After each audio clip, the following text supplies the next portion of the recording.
welcome everybody, and it's a pleasure to see you all because we already have 25 persons in the call. That's nice on a Friday morning, Friday afternoon, on a very specific and interesting and urgent issue. Special welcome to Emil Evenhuis.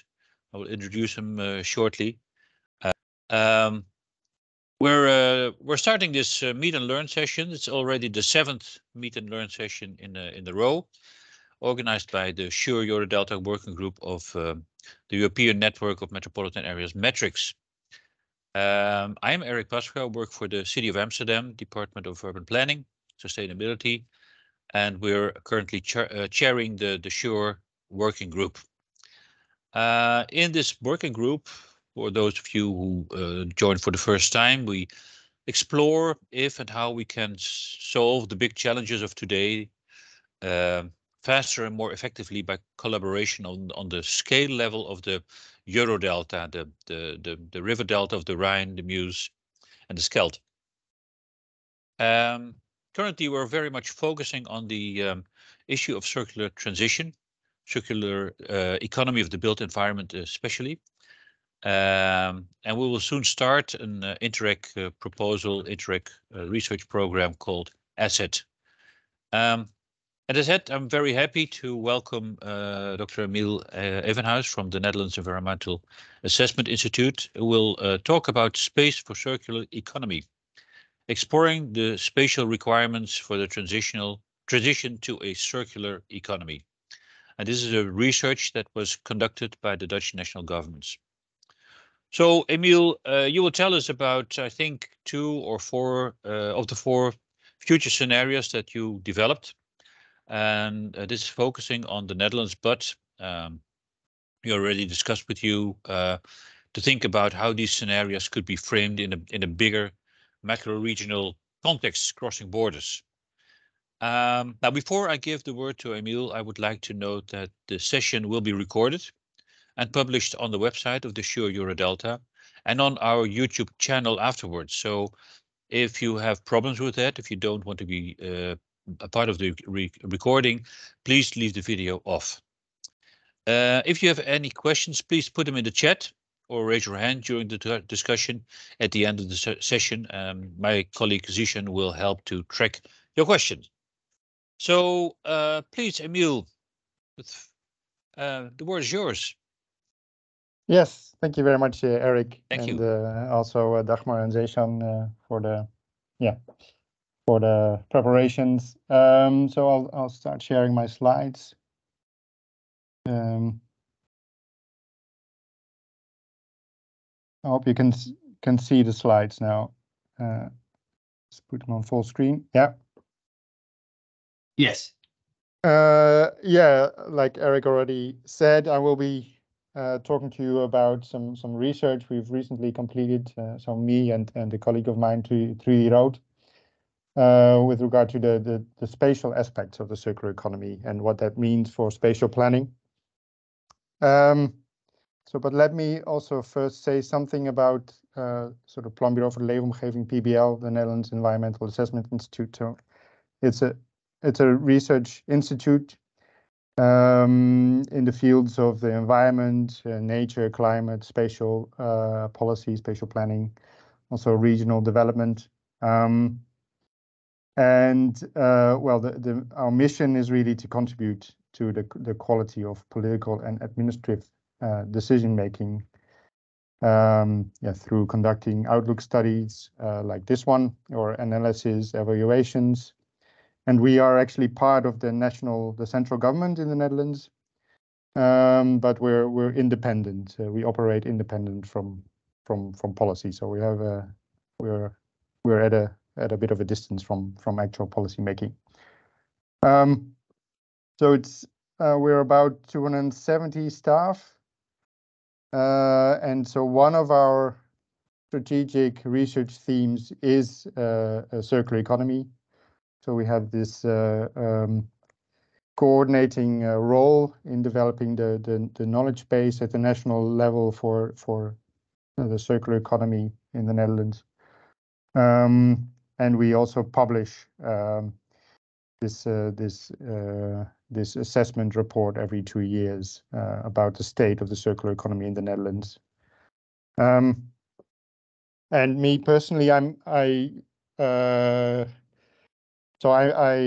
work on urban and regional development, and I'm actually quite new to the theme of circular economy. But so I've been sort of working on it for about 2.5 years now. Yeah, it's well, anyway, it's a good. I think it's very inspiring, and I'll continue working on it. So yeah, the presentation I'm going to give is based on this report which recently came out, called Space for Circular Economy, or Ruimte voor Circulaire Economie, came out in September. And it's actually an elaboration of one of the elements of a larger study called the ruimtelijke verkenning, or the spatial outlook, which dealt with sort of spatial developments across a range of themes. So not only circular economy, but also climate adaptation and agriculture and urbanization and sort of energy provision, etc., etc. Well, our study is feeding into various policy programs at a national level, but also at the subnational level in the Netherlands. So these are the main questions we've been trying to address. So what are the potential spatial consequences of the transition to a circular economy? What are key conditions with respect to space to enable this transition? And what are then the implications for policy, especially spatial planning policy? And yeah, we should note sort of the context, the broader context, so which is very much marked by uncertainties, I think. So there are these ambitions to be fully circular and climate neutral by 2050,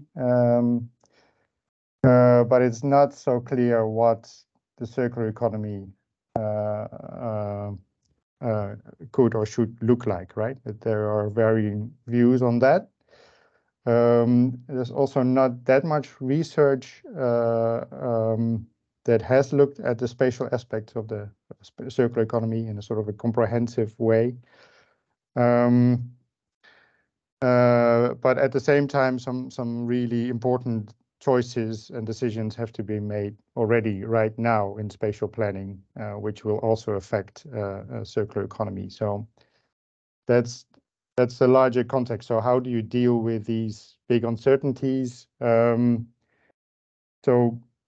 developing different scenarios, and that's what we've done. So we've developed these 4 different scenarios, and these scenarios may be a bit different from the ones that you may know, or that in the sense that they're not so much about sort of key uncertainties in the external world, but they're much more about different, or they represent different worldviews in which a sort of different set of values predominate, and a different actors take a leading role.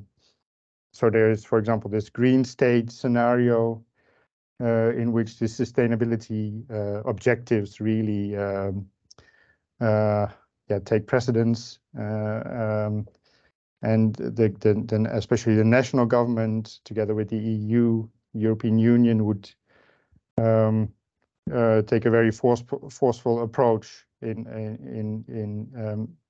achieving these sustainability ambitions, including sort of limits to people's freedoms and enforcing a green lifestyle.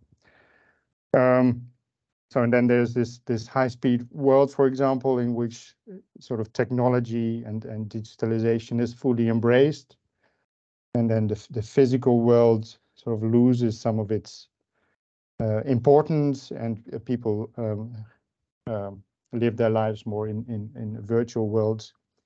and there's maybe not one set of values which will then be dominant, but it's more a fragmentation of different value systems. So that's what we imagined in this scenario. And then, but well, there's only time to discuss two scenarios in this talk, I think. So I will be talking about global corporations and regional roots in a minute. But the important thing to note is that the circular economy takes quite a different form in each of these four scenarios. And then we've tried to see what are the common elements and where the really important choices and decisions have to be made, and what are the sort of the main points of attention. Yeah. So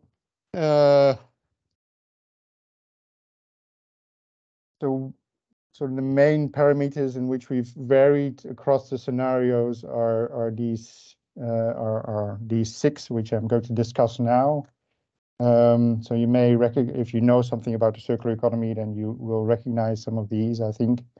So they're based on at least the four of them are based on our strategies. So we can decrease consumption of material goods per person. That would be one strategy. So less consumption, sharing of goods, more reuse, more repair, more refurbishment, sort of extending the loop.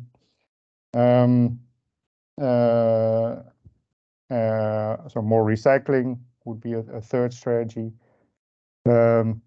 Sort of substitution of non-renewable resources by renewable resources, so mostly bio-based resources.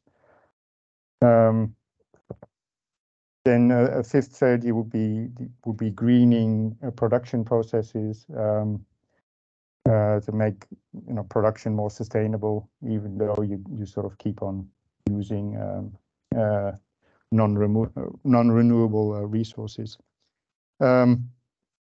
And a sixth strategy would be to adjust or to look at the scale of loops and activities. So all of these, all of these five strategies which I discussed first. So they have different consequences in terms of land use, and but then the sixth strategy, sort of the scale of loops and the scale of activities, is also quite important when you consider where certain activities have to be or have to take up a place. So let me take you to global cooperation. So there is this in this scenario, it's very much about sort of individualism, materialism, consumerism. So those are quite dominant values. There's a preference for market-based solutions, and the dominant actors here are sort of large corporations, and they also make the transition to a more circular economy happen. So. And then the circular economy will look like this. That's how we imagined it, at least. So in terms of consumption patterns, there won't be much change. And that means that you have to do more on the other strategies, right? You have to do a lot of recycling. So I mean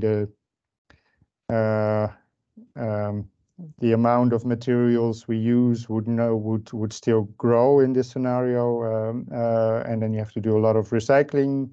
You have to do a lot of substitution of of non-renewable resources with renewable resources. You have to do a lot of greening of production.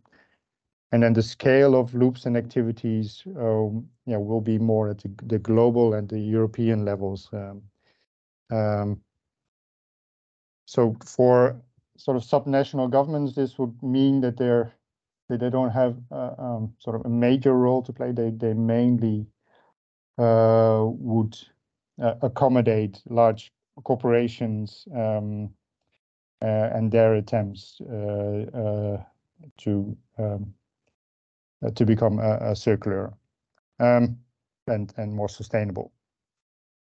So in terms of spatial implications, this would look like, well, I mean, in urban areas, in consumption spaces, there won't be that much change. There will be a lot more consumption, but mostly e-commerce.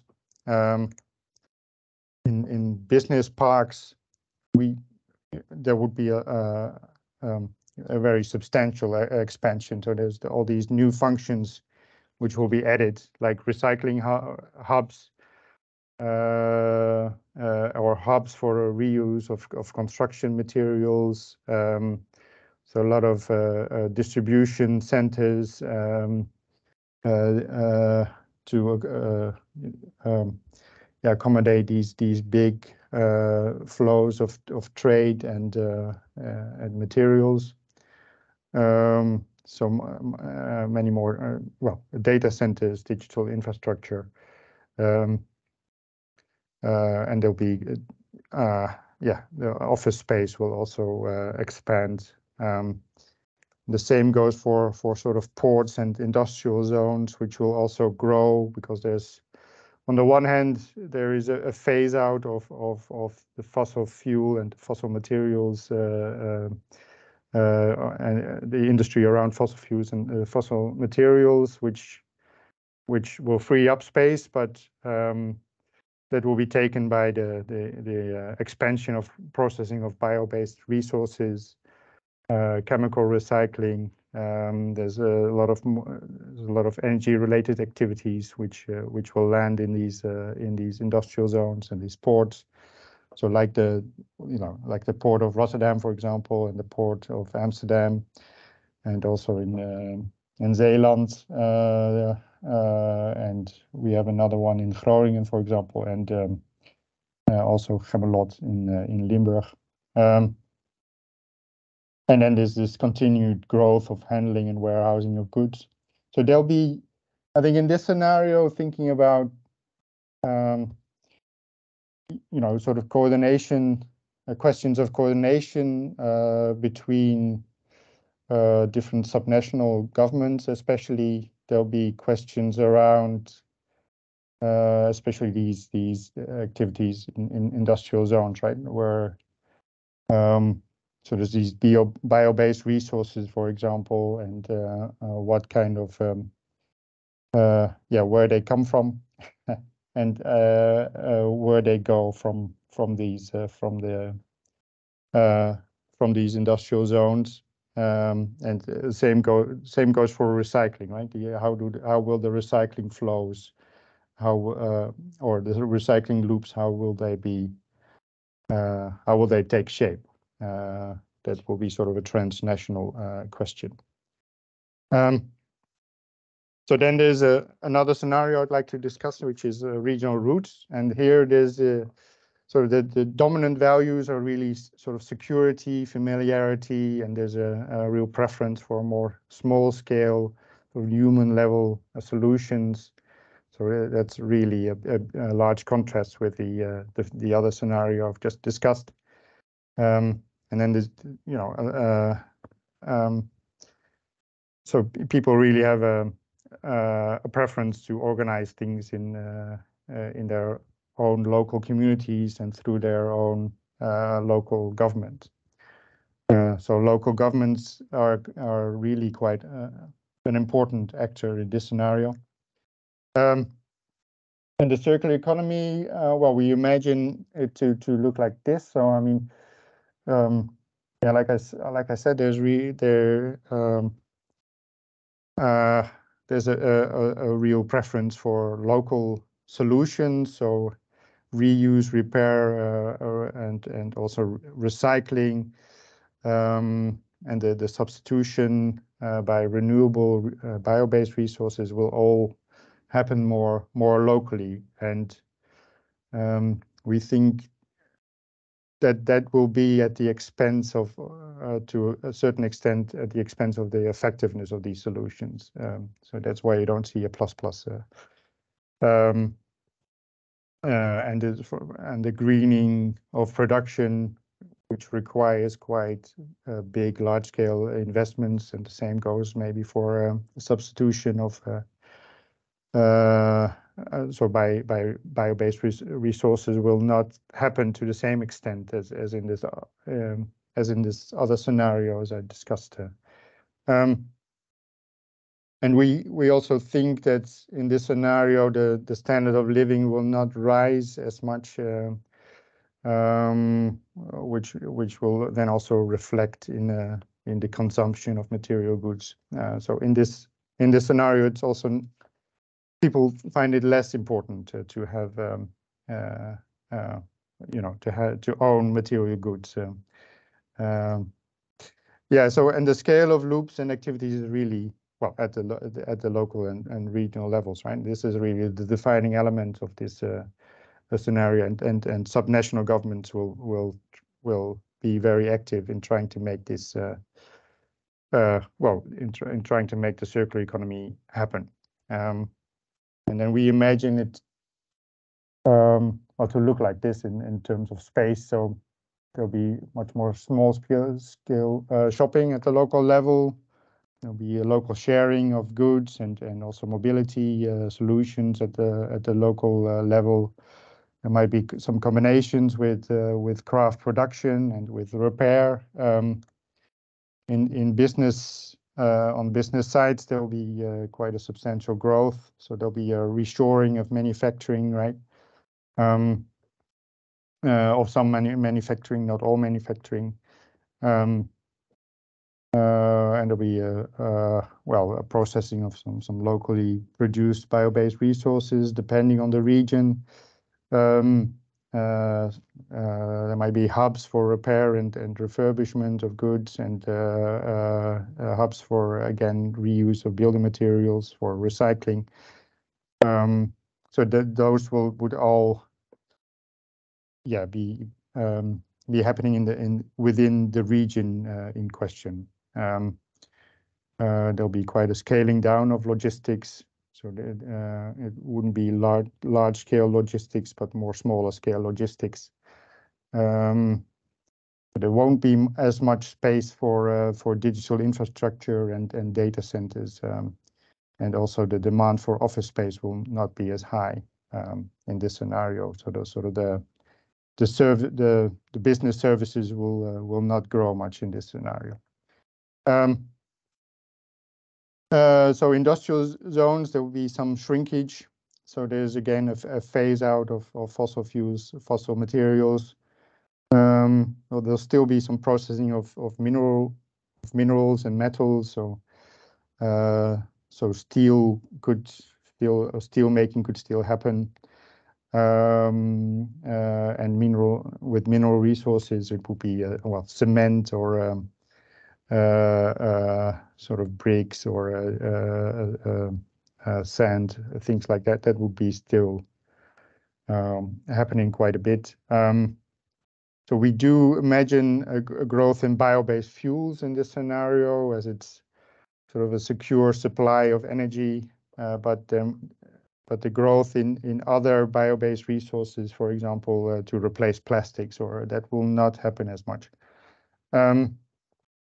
And there'll also be some limited investments in new energy infrastructure. So not as much hydrogen, for example. And there's a reduction of handling of warehousing of goods. So, I mean, so in this scenario, it's not like regions will be self-sufficient or anything like that, but there'll be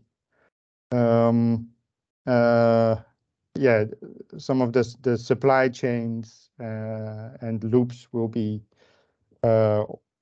organized much more close by, right? So there'll be a lot of scope for collaboration, I suppose, between these different regions.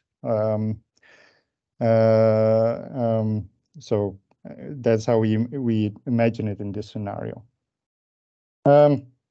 So let me discuss the implications for spatial policy. So I have 5 of those. Let me check the time as well.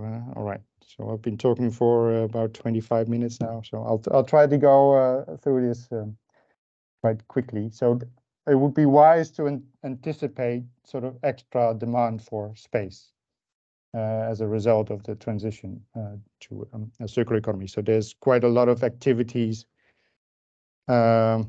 which have to take up a place, like, for example, well, recycling, repair, reuse of building materials, processing of bio-based materials, of which you also will, you will need more of those materials because they don't have as much sort of energy content as well.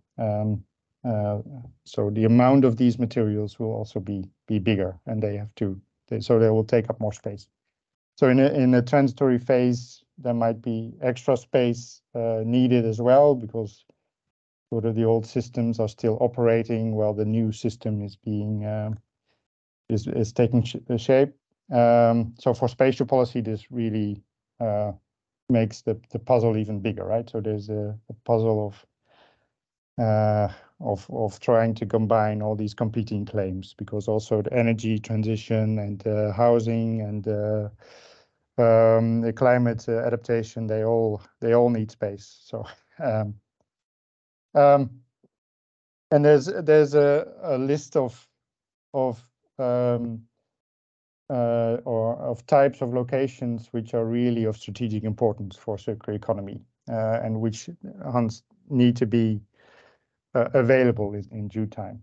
So there's sort of accessible locations with zoning for high environmental impact. So these, for example, for recycling or for reuse of building materials, you really need some sites which have this designated zoning to be able to do that. And yeah. So locations accessible for inland water transport. So we imagine that some of these big flows of materials will move to inland water transport. So in a delta region, that's also something to really consider. How we're going to accommodate that. So these large industrial zones, I've already talked about those, right? Which we have we have 5 major ones in the Netherlands. And until now, they've mainly been looked at in terms of the energy transition, for example, or in terms of greening production, but not so much in terms of the circular economy and what they and their role within the circular economy. So that is something to consider. So business sites in the vicinity of where consumption happens, they are, they can play quite a significant role. And then there's these central and accessible locations in urban areas, which also touches on the third point here. So the third recommendation. So try to design urban areas in a way that encourages circular behavior, circular consumption. So you need sort of facilities at central and accessible locations, for example, for repair and refurbishment, for sharing of goods, rental goods, so reused goods. So you have to make it easy or the spatial design has to make it easy for people to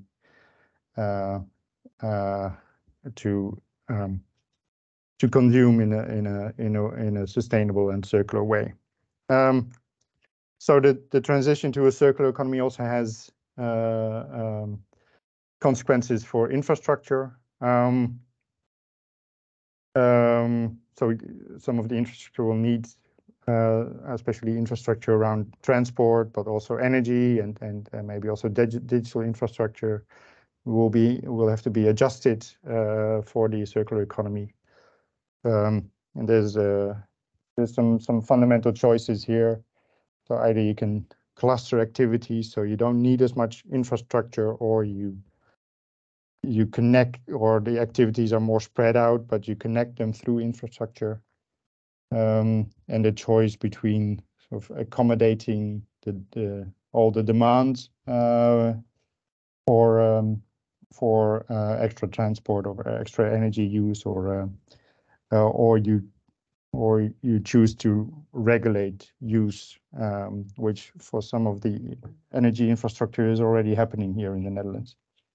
Well, a fifth point is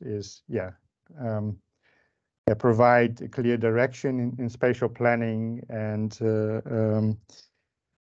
also make sure that policies across different domains and across different levels of governance are coordinated.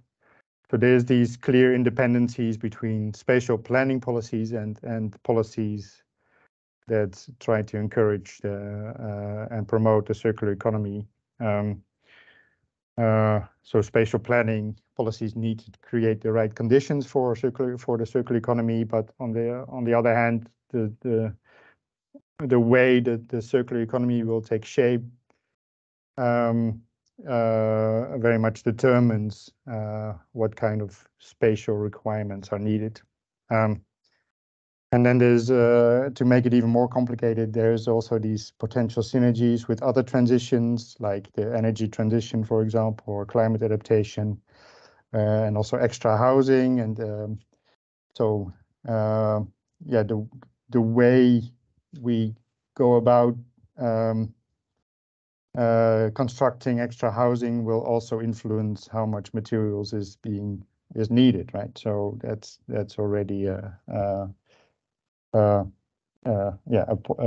point we should consider. So there's a need to coordinate at the national level between different departments which are working on the circular economy.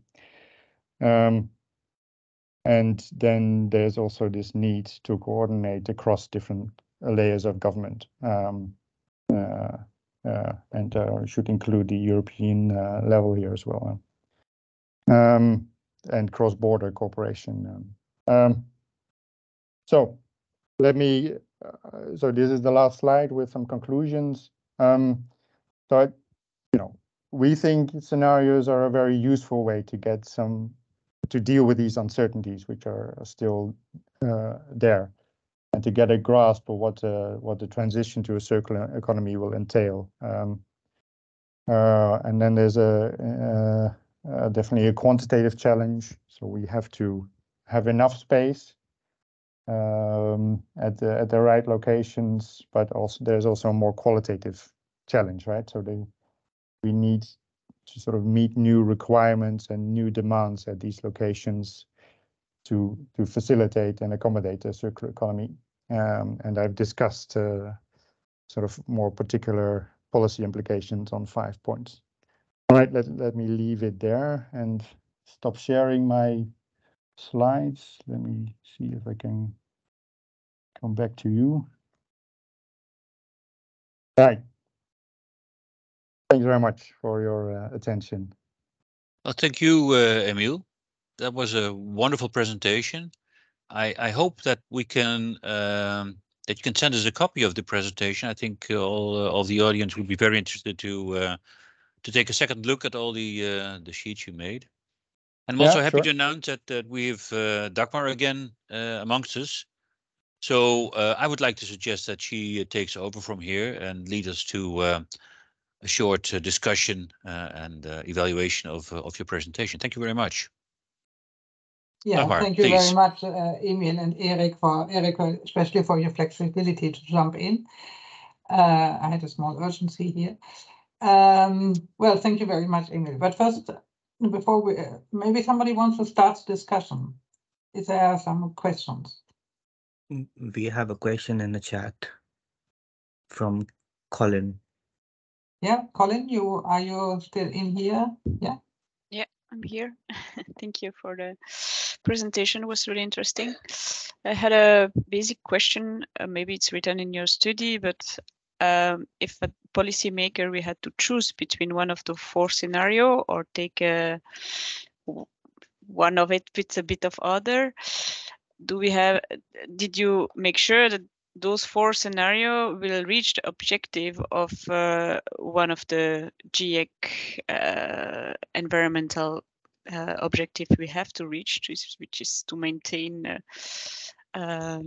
the climate change and all the indicators under some of the limits? Can we choose one and then we will make sure that we will not go over those impacts? Yeah, that's a very good question. Well, let me say two things, I think. One is, so in all four of the scenarios, these ambitions to be climate neutral and to be fully circular in 2050, they stand, right? And the actors will try to achieve these ambitions. We haven't really assessed whether they do enough in each of the scenarios to reach that. But the second thing I would say is it is in the scenario of green state, it is the most likely that they will achieve it, because then everything is geared towards achieving it. Whereas in these other scenarios, it's it's being weighed against these other considerations, basically. So that's what I'd say. So if you want to be, if you want to be as certain as possible, then you should probably choose green state. But there's also other political considerations. Thank you. Tijan? Thank you. And thank you, Emil. First of all, fantastic presentation, very informative. I have a question regarding the 6 strategies which you took to develop these 4 scenarios, amongst them particularly over the scale. How has scales and particularly thinking on different scales helped you generate this scenario, and vice versa, how the scales now impacting, sorry, how the scenarios can impact the scales?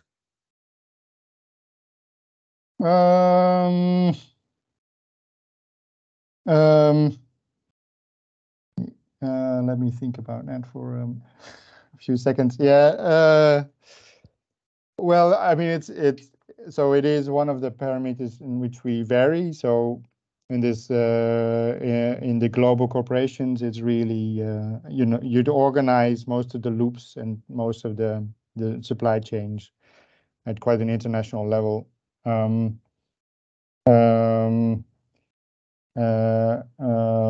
the same is true for this high-speed world scenario. And then in these other two scenarios, especially regional routes, but also green state, things move much more to the regional or local level. And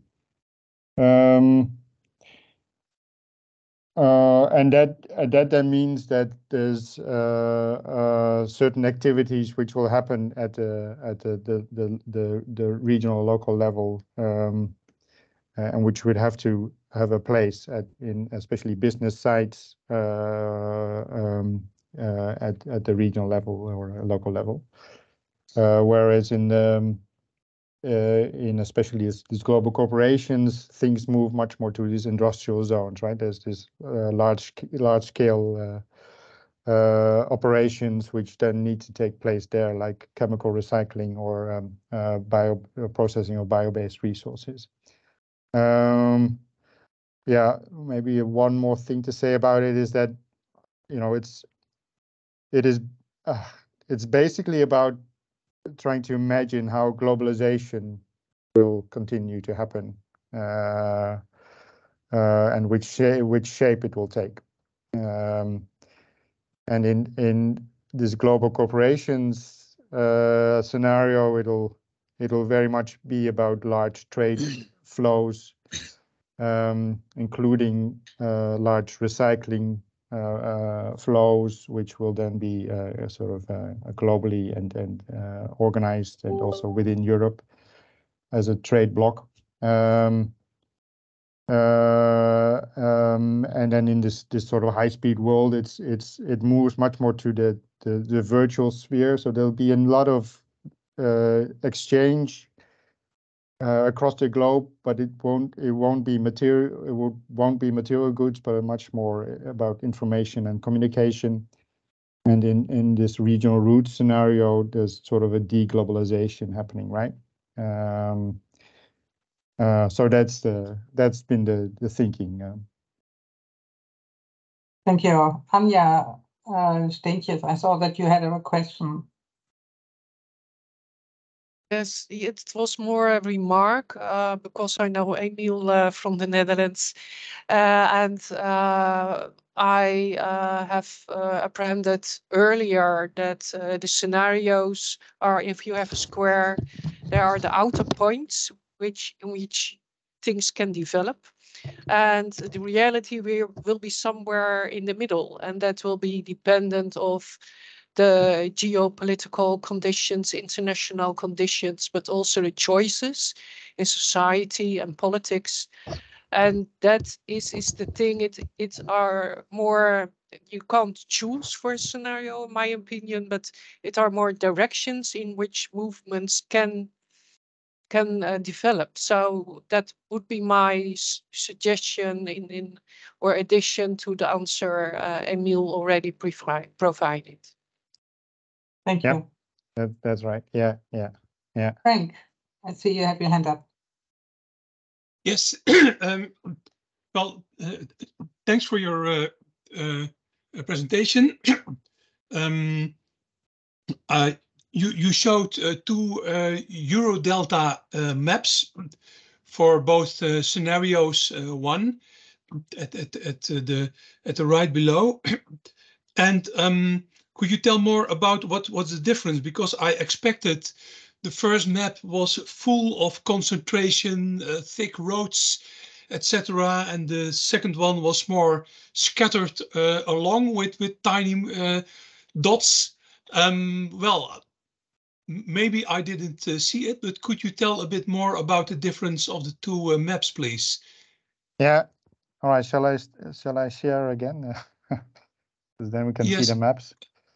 Let me.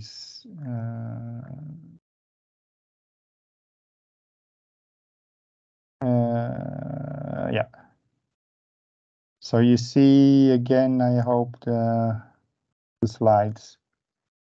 Yeah. So I mean, the most notable thing is maybe the pattern of urbanization, which in this global corporations. So this is the global corporations scenario. Yeah, is much more concentrated, right? So there's we imagine that there'll be, especially in the Netherlands, a further concentration of economic activities and in the west of the country, and then spreading out to Eindhoven, and the similar thing would probably take place in Belgium or in Germany. So, and well, what you see also is sort of the expansion of the industrial zone of especially the port of Rotterdam, right? So there'll be a third Maasvlakte, we imagine. So there'll be a further extension and expansion, and also in Zeeland around Terneuzen and Vlissingen, there'll be a growth of activities, and I would imagine the same would go for Antwerp and the industrial zones there, and also around in the rural area around Duisburg. I would imagine there'll be a lot of activities there.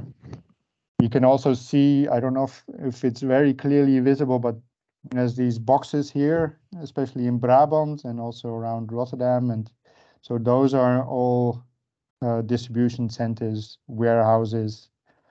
So there'll be a growth of that. And these arrows here, those are sort of the big recycling hubs where sort of waste is collected and being processed again. And there's these icons with sort of wooden logs. I don't know if you see that. It's a bit small, but they're spread out. So there's one near Amsterdam, there's one near Den Bosch. So those will be sort of the hubs where there's building materials. And then there's these clouds, which will be the data centers. There's one in Eindhoven, for example. There's one in the port of Rotterdam. Maybe, sorry, Emil, I don't want to disturb you, but you're going very detailed into the maps, and I see many other questions appearing. Okay. Maybe you can just briefly react also on the second, just more in global reaction. And we are going to get the different maps, right? Yeah. So this is regional routes, and there you don't see as many. So you see, in terms of the urbanization, you see much more spread out pattern. So that's one thing to note. Yeah. You don't see as much in industrial zones, so they will probably shrink somewhat. And you don't see as much distribution centers and warehouses. And you see these icons are a lot smaller and they're much closer together. So each region has their own set of recycling hubs or repair hubs or construction hubs. So we imagine this to look like that. Yes, Eric, I saw that you had some questions in the chat as well.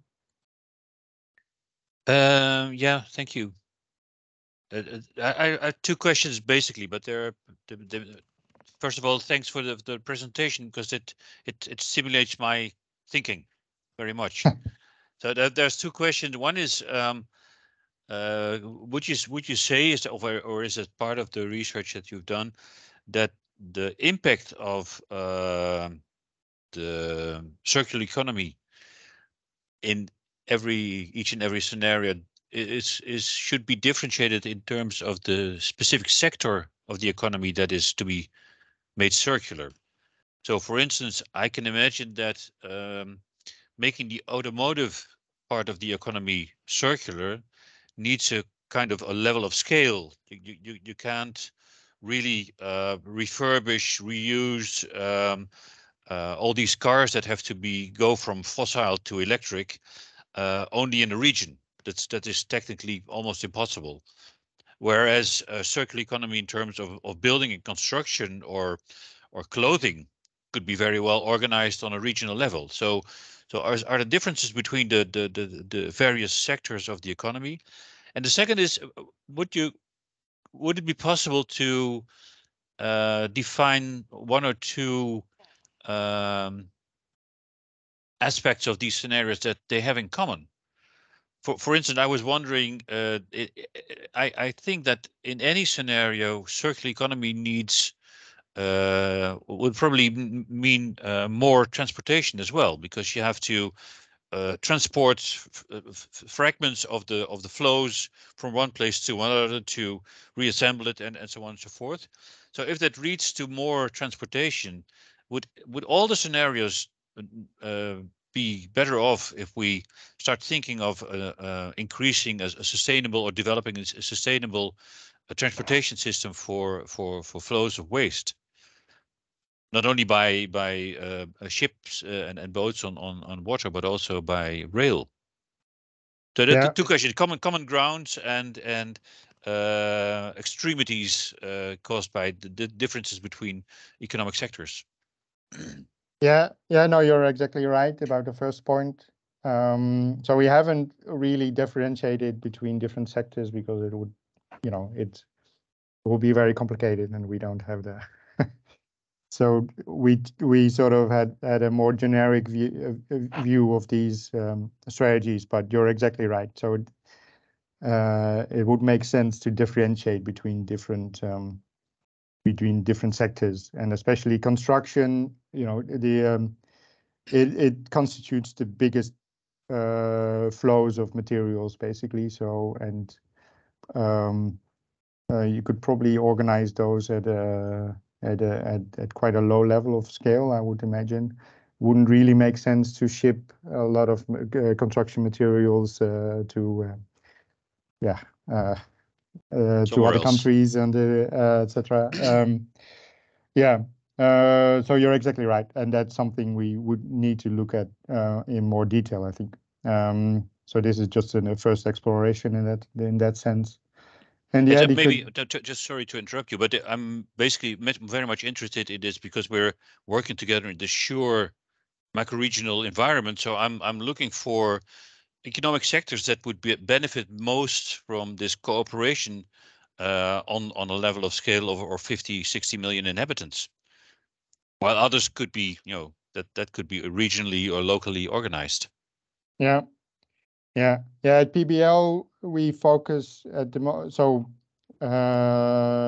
we have specific sectors which we focus on as well, and that's also sort of building a house, or the building construction sector, energy provision, and packaging. And I think they'll look at 2 other sectors which have not been decided on. But anyway, we try to differentiate that. And yeah, your second point is, there are we try to look at things which the 4 scenarios have in common, and those are the things that you have to do anyway now, right? Or so those are the most interesting things. And you're right about there'll be more transport of flows of materials at especially the sort of the city regional level,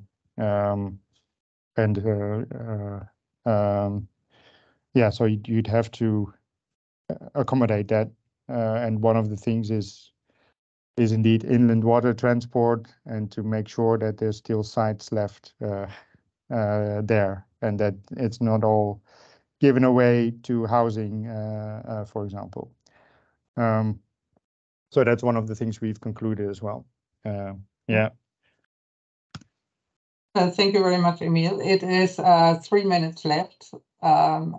Actually, we as an asset, I think we have a lot of questions. I can have a whole row. I hope you're open to meet us another time and to answer a little bit more the question, and maybe also reflect on our work. Yeah, for sure. But I think it is a perfect base actually to start our thinking, because our goal of that project is to look at a strategy for this area. So this is very interesting to do. I would like to finish this now, because I always know that everybody leaves directly at 1 o'clock. And I want to just say there was a lot of questions about your scenarios and the research, whether it's public or not. Understood it's not public yet. Emil? The report is public. So it is public? That was published in September. So it's on our website. Okay, and is this in English as well? No, I'm afraid it's only in Dutch. Only in Dutch. That's also something maybe we have to change, all of us, in our thinking, that we always make everything in English so our neighbors can actually see the things as well. Yeah. But then it would be very nice. Can we share your presentation to everybody? Yeah, please. In PDF. Okay, so this brings me to the point that many of the people that signed in, we don't have email addresses. We don't know who you are. That is very nice. But maybe you can look on the website of the SURE Eurodelta. We have an email address, info@SURE Eurodelta. Maybe Tijani, you can put it in the ad. And then you send us an email, and then you can receive the presentation, and you will also receive future meetings. And our next meeting is 26th of January, and the guest speaker is still a surprise. But if you follow our LinkedIn profile, you will get an update about who will be speaking, and we are the Sure Eurodelta LinkedIn site. Okay, thank you very much, everybody, for coming, and I hope you had a good day. Bye. Yeah, Thank you thank so you very much. much. Bye-bye. Have a good day. Yeah, happy holidays, everyone. Yeah. Bye. Emil, thank you very much. No? You're welcome. Yeah.